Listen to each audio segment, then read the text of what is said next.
We here at the Sports History Network proudly partner with 26 podcasts, all revolving around the history of sports. But did you know that many of our hosts were sports history authors way before they started their shows? It's true.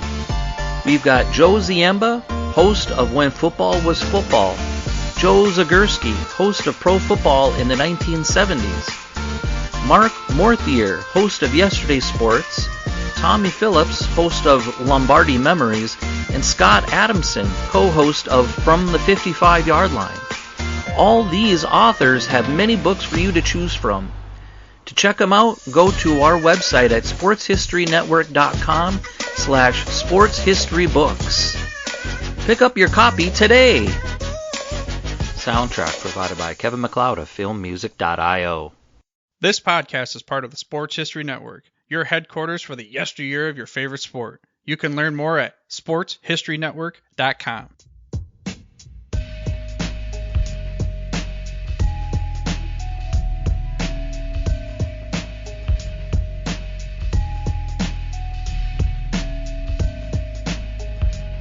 Hello and welcome to the Sports History Network Showcase, our in-house show featuring SHN podcasters talking sports, talking history, and talking sports history.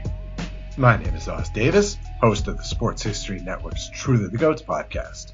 On this week's showcase, I'm welcoming Andrew Newman and Dan Newman of the Sports History Network's Hello Old Sports podcast. How are you guys doing this evening? We're doing pretty well, I think. I'm probably a little colder than my brother. I think he's coming to us from his winter residence down in Florida, whereas I am in frigid New York, so getting ready for some snow. So doing pretty well, a little tired, but none the worse for wear, I guess. It could be worse. You could be freezing and powerless in Texas. That's true. In any case, let's get right to it. What gave you the inspiration to start the podcast? Let me go to Dan first. So I had been sort of a casual listener of Arnie's podcast, our flagship show, the Football History Dude. And one week I was listening to, or I shouldn't say I was listening, but I was also looking at his show description on my phone. And it said he was part of the Sports History Network. And I figured, let me check that out. And so I went to the website and I saw something that said, you know, we're always looking to add new shows. And so Andrew is definitely the one with more of a communications background than I have. He studied communications in college. He hosted a sports show on college radio in addition to doing play-by-play and that type of thing. And then he had done a show on the local public radio, the public access channel. I shouldn't say public access, the local public radio channel in Pauling, New York. And I had occasionally I'd called in quite frequently and I had gone up and hosted with him, 6 or 7 times probably. And so he and I had always kind of liked to go back and forth at holidays and that type of thing about different sports history things. I remember one time we lived together for a couple of years in D.C. and I remember just sitting there one day trying to figure out and, go back and see how far we could going and who had been in the conference championship for each sport going back like 10 or 15 years. So we just really always liked to do that type of thing. And I had listened to a lot of sports history podcasts. I had helped out with there's a podcast out there called Baseball by the Book that Justin McGuire does. And I still do help out on occasion with that podcast. And so when I saw the opportunity, I jumped at it and I sent Andrew a message. I said, hey, would you be interested in doing a sports history podcast with me? And he said he was. And so I emailed Arnie and talked to him, and really just, it's just a lot of fun to have a lot of these conversations that we would probably be having in some form otherwise. And it's just kind of cool to do it every week as a podcast. What about it? Has that always been the goal for you, to be in broadcasting, to flex that communications degree muscle? I went to LaSalle University in Philadelphia, and I think, coming out of high school, that was I think it's sort of the natural progression for a lot of kids who grow up loving sports. First, when you're a little kid, you think you're going to be a professional athlete, and then the body only goes to 5'8", and, turns out going to college helped me add the weight that I would have needed to play professional sports, but not in the so sort of the progression was, well, I can maybe talk about sports. And I went to LaSalle, and WEXP was the campus radio station, and we had a sports director there who was really trying to expand the portfolio. So we started doing we did all the basketball games, men's and women's.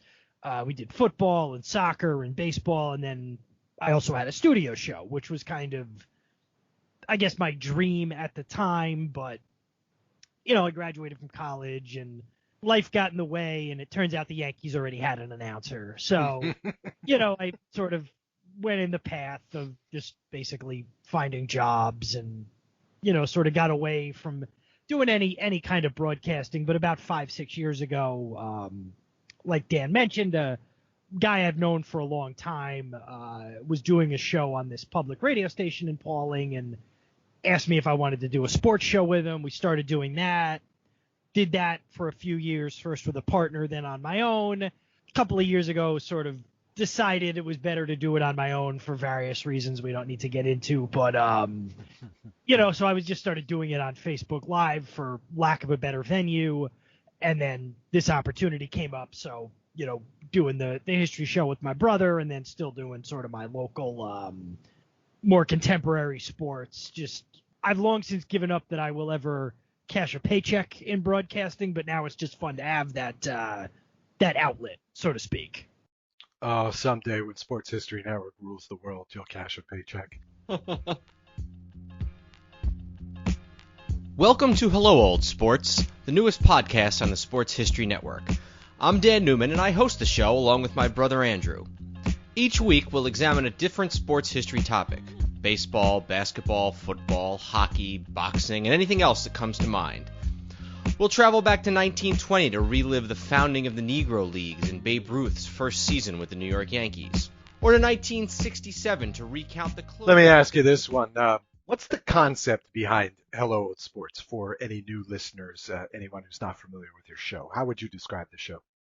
I would say it's sort of anything and everything about the history of sports. I also would say it's probably any conversation that Andrew and I would have at a holiday or when we were visiting each other is fair game. We don't have, and there's some great podcasts on the Sports History Network, most focused on football, some focused on their sports, that have a logic, whether it's Darren's show where he does This Day in football history, or even your show where you talk about the greatest of all time in various areas of sport and competition. We don't have a specific theme. We can kind of go in any direction. We just finished recording an interview. It was our first time we've had an author on as a guest, with a guy by the name of Paul Nepper, who wrote a book about the Knicks of the 1990s. So we might go into a very specific area like that. We've done shows on Army football. We did shows on 1920 in baseball and 1920 in professional sports in general. And then we'll also do, lists and rankings. We did the Mount Rushmore of each team for quarterbacks. We did the 30-man all-time Yankee roster and the 30-man all-time New York National League team roster. So it really is sort of any conversation about sports history that we find interesting. We don't limit ourselves.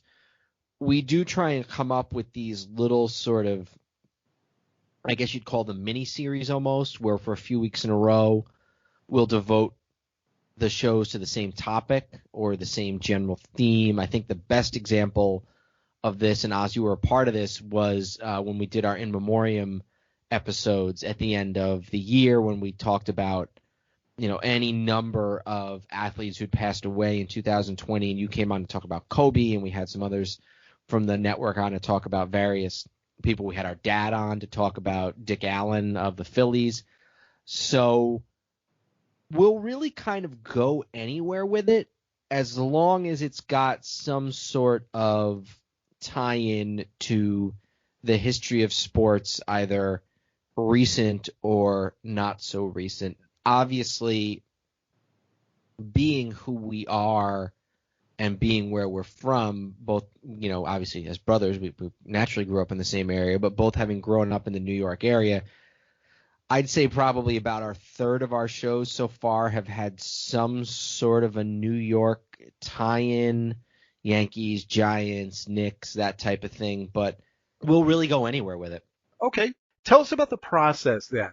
Of course, most of the podcasts here at the Sports History Network are one person, or at least hosted by one person, whereas you guys have a team. Yeah, and I'll let Dan sort of fill in any of this that he would like, because he's sort of the one who runs point on it. But we kind of, we come up with a bunch of ideas, and in a large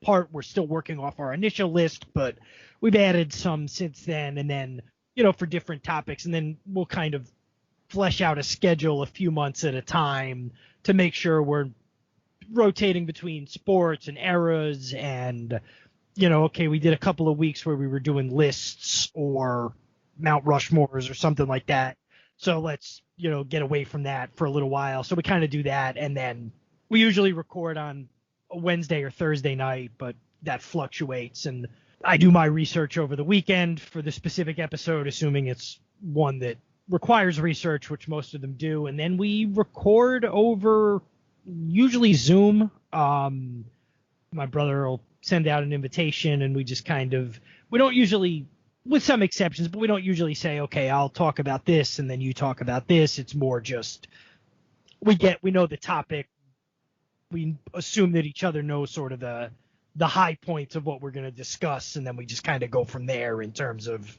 back and forth, but we don't rigidly structure it, I wouldn't think. Or I would describe it as rigidly structured. Would you, Dan? No, it's not rigidly structured. I think we're really good because, again, these are conversations that we probably would be having anyway. So we have having known each other for so long, we have a natural banter between the two of us, and we can really go back and forth. A lot of times we find out that in our research we found out some of the same things. Since we started and kind of even ongoing, I'll send Andrew a list and be like, hey, here's what I'm thinking of for some good topics, and he'll send me back some responses and things that he thinks would be good as well. And so it's really sort of a very collaborative back and forth, and we'll text during the weekend as we're both preparing if we think that maybe something that should have been. Oftentimes we will find as we start to research, I'll get a text from Andrew where he'll say, this is not just one episode. We're going to have to make this into a 2-parter. So that happens a lot. So, and I have a lot of books.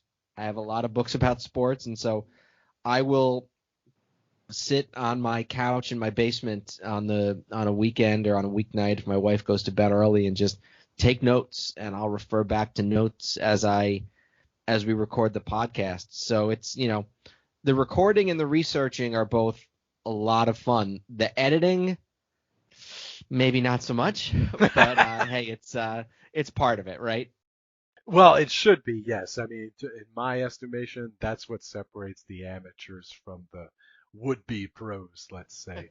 Exactly. Any Westbrook-Harden problems sharing the ball or anything like that? I don't think so. Okay. Sports History Network Showcase. We'll talk more with the Newman brothers, hosts of the Hello Old Sports podcast, right after I tell you about something else.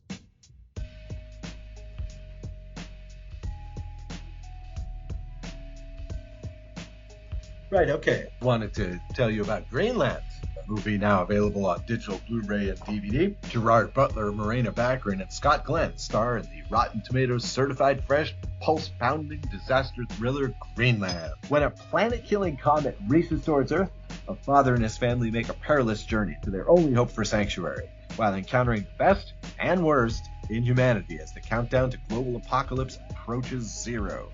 Own Greenland today on digital Blu-ray and DVD, which includes deleted scenes, feature commentary with director Rick Romanois, and much more.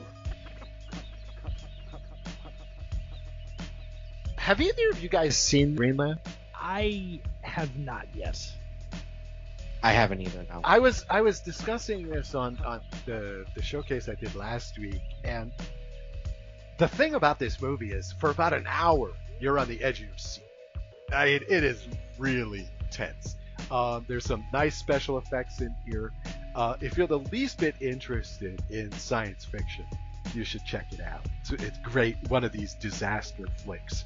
But the events are often very personal. You know, among the taglines, they're talking about the best and worst of humanity. Well, you get a lot of that. You know, the Earth's going to be destroyed, but of course, like, people are, you know, looting the stores for the last can of Spam. But it's really breakneck. I mean, and it goes by really fast. So it's like I've been telling people, if you're really into the fast action adventure movies, check out Greenland. Okay, enough plugging. Let's get back to the sports podcast doc. As I understand it, you guys were recording an episode before coming onto the showcase tonight. Can you give us a teaser of the episode? What are you guys doing for your next episode? So I don't know in what order this is going to air. We actually have two episodes that as of now are in the can, and the first is one that and this was Andrew's idea initially when we first decided to do the podcast, and we did basketball already, and we're going to do the other sports probably down the line. It's sort of looking at expansion teams and expansion leagues throughout the history of the sport. So we recorded this a couple weeks ago. We talked about the NBA and some of the leagues that were sort of the forerunners to the NBA. And then we talked about the ABA, obviously, and some of the leagues, you know, the smaller leagues, the ABL, the American Basketball League of the early 60s, and some of those leagues. And so that's going to be the first in one of these series. We're going to do football and baseball at some point down the line too.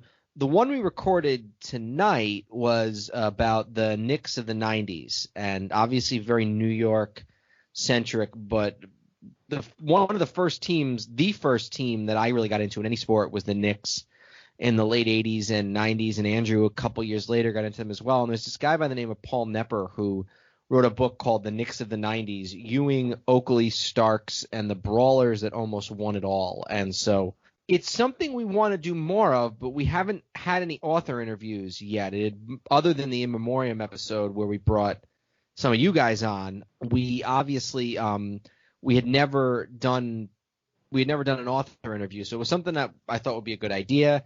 And when this book came along, given both of our interest in it, I thought it would be a really good first time to do an author interview. And so it went well. We you know, as is known to happen, you ask about our process, we always end up talking for a lot longer than we think we're going to. So we did about it when we had a hard stop, obviously, tonight because we had to do this.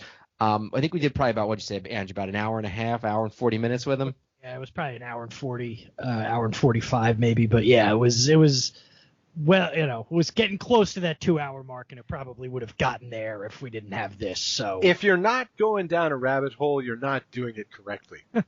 What podcasts are for. Now, if you want to edit it out, that's another question. But you got to go down the rabbit hole, and that's what makes the podcast. If I could just tell a quick story, when the first night we sat down to record, our first episode was the Mount Rushmore of sports for a bunch of cities: New York, DC, Boston, LA, etc. And then our second and third episodes were going to be the all-time roster for the Yankees and the all-time roster for the teams in the New York National League. And Andrew and I had the plan going in that we were going to record all of that in one night. And looking back now, I think those 3 episodes combined were about 7 hours. Wow. Yeah. So we realized pretty soon that whatever we think we have, we probably have about twice as much. Which is a good problem to have, but it is still. Oh, of course. It is still a problem when you factor in, you know, as we approach 10 o'clock here on the East Coast, and I'm like, I'll eat dinner at some point tonight. So.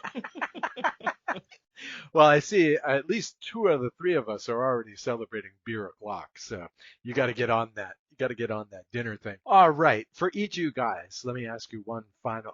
Actually, this is my penultimate question for each of you guys. Which episode of Hello Old Sports would you recommend to a first-time listener? For a first-time listener, I guess what I'm really asking here is, what's your favorite episode? Which one would you turn people on to first? You know, I really like. Part of me wants to say the In Memoriam episodes that we did because we touch on so many different things.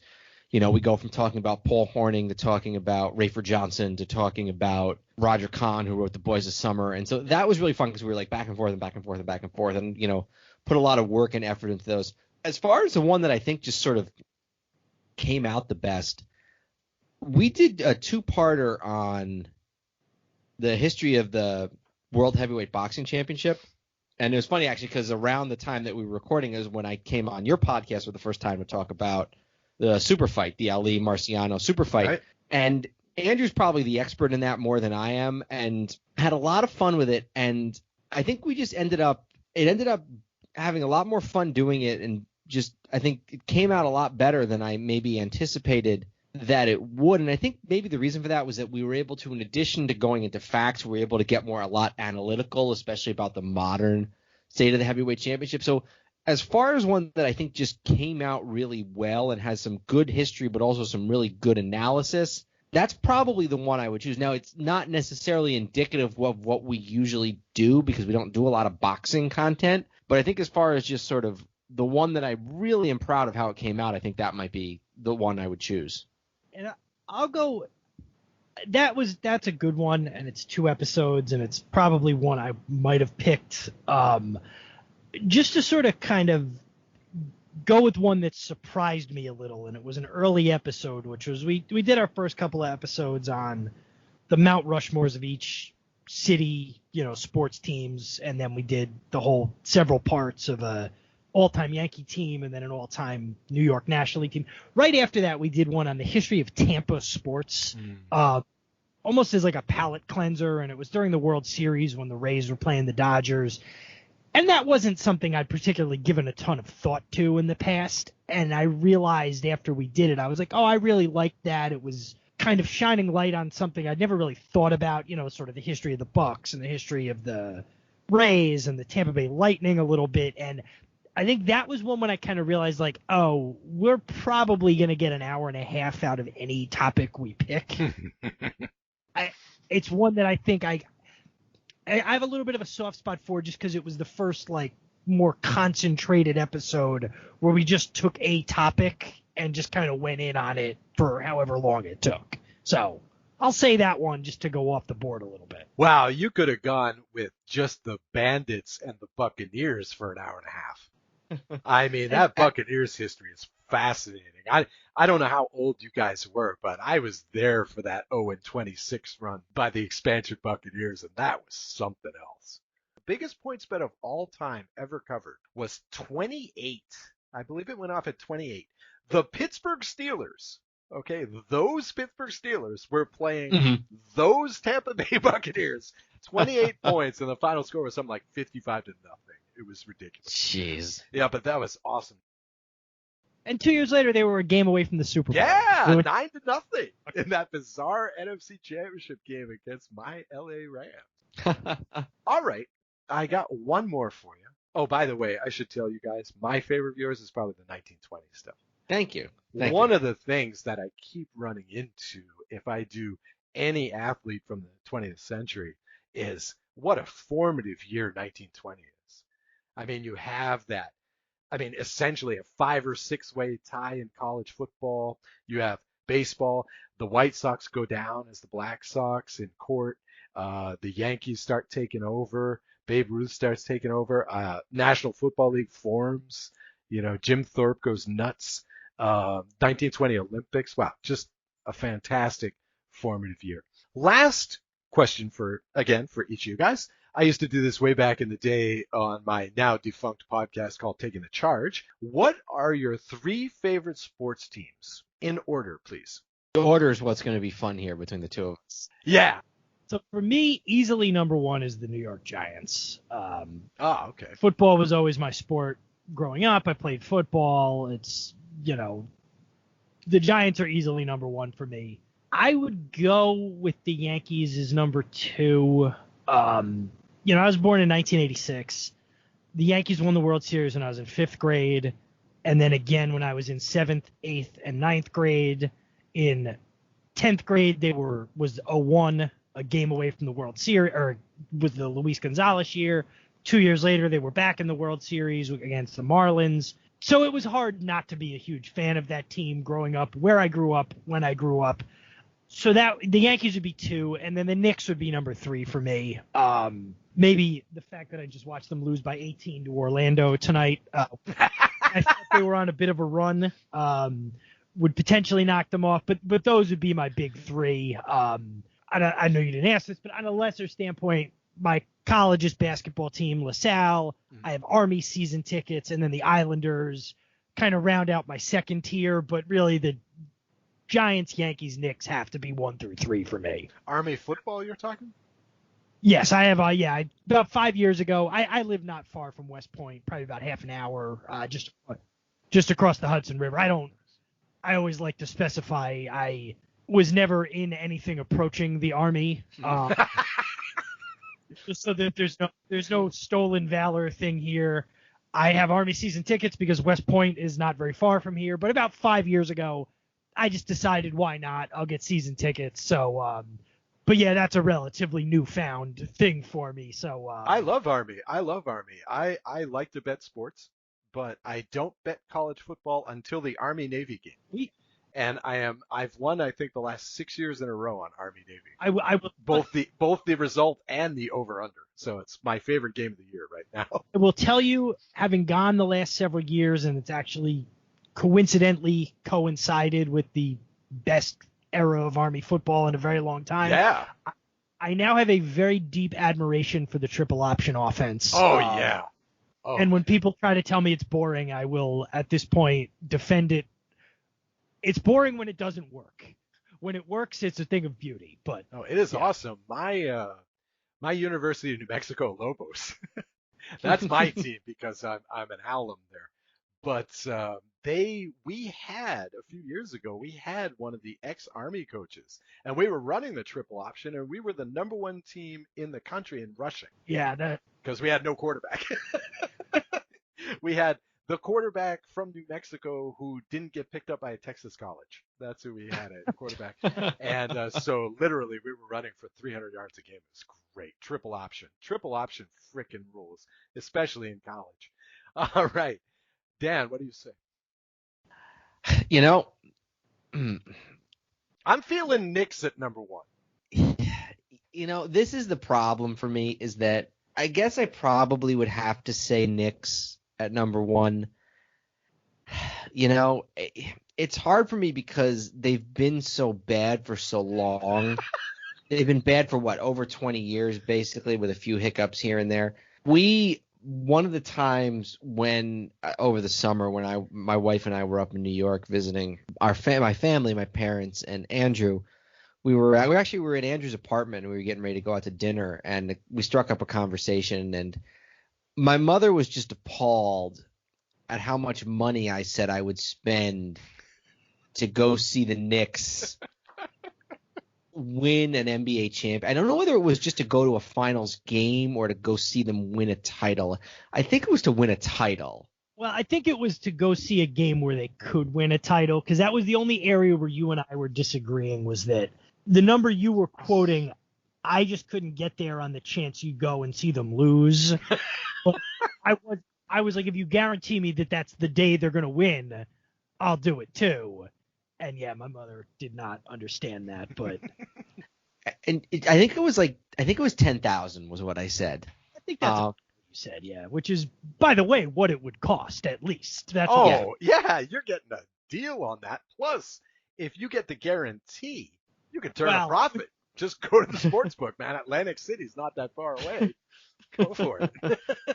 So just knowing how much it would mean to me, and maybe it's because we just did this other podcast episode and we're talking about all those years, and I was kind of thinking about being a kid. So even though right now in 2021 I probably care less about them than I do about some other teams, deep down I know that if they ever win it, it'll be so special to me. So that's number 1. I'd probably go Yankees number 2, and then Giants number 3.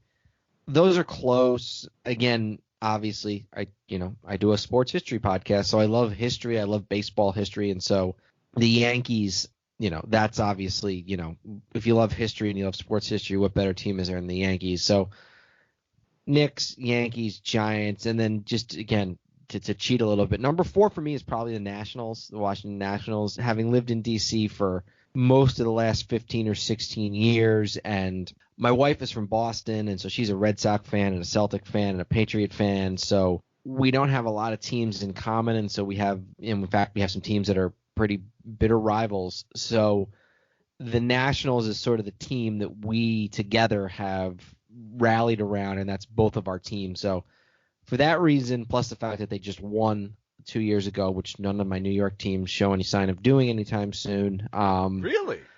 Well, the Yankees might. Yeah, see, I was just going to say, which of your teams has the brightest future? And yeah, it's the Yankees. I mean, you shouldn't. Yankees, just because they're the Yankees. Well, the Yankees have just come off a decade. Of course, you guys realize this. The teens was the first decade that they hadn't even played in the series since the 20s. Yeah, exactly.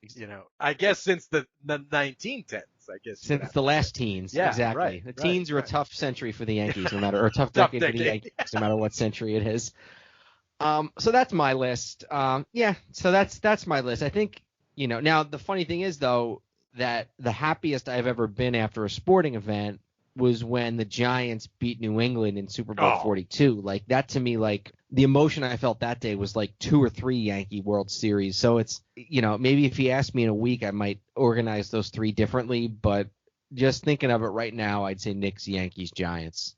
You guys felt, when you beat the Patriots, especially that first time, you guys felt like the way the Patriots did when they beat Kurt Warner's Rams.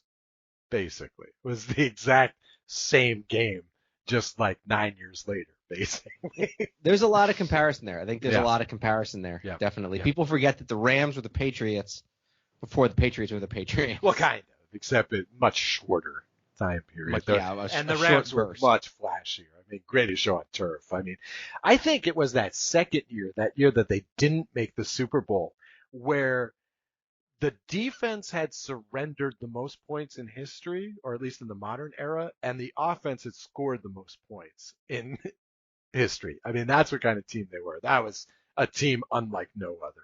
And, of course, so are the Patriots of the last 20 years. Andrew Newman, thank you very much for being on the Sports History Network Showcase. Keep up the great work for us, huh? Thanks so much for having us, and we're really glad to be part of the network with all these other great shows. Yeah, thank you very much.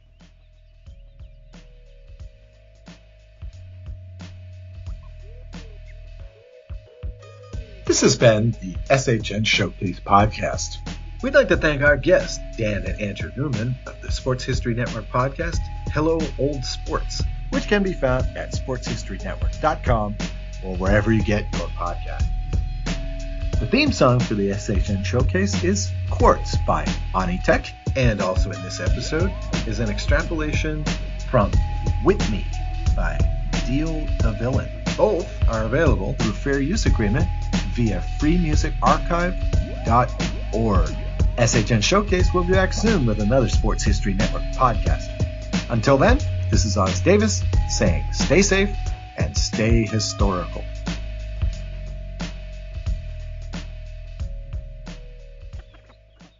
At the Sports History Network, we're all about sports yesteryear, and so we're so pleased to introduce you to Row One, an online memorabilia gallery and shop that brings your sports history to life anywhere. The Row One gallery includes over 5,200 gorgeously reproduced prints of team posters, game program covers, game tickets, advertisements, and more in baseball, pro and college football, pro and college basketball, and more. And any gallery item may be printed in a variety of sizes on wood, metal, canvas, acrylic, or poster paper.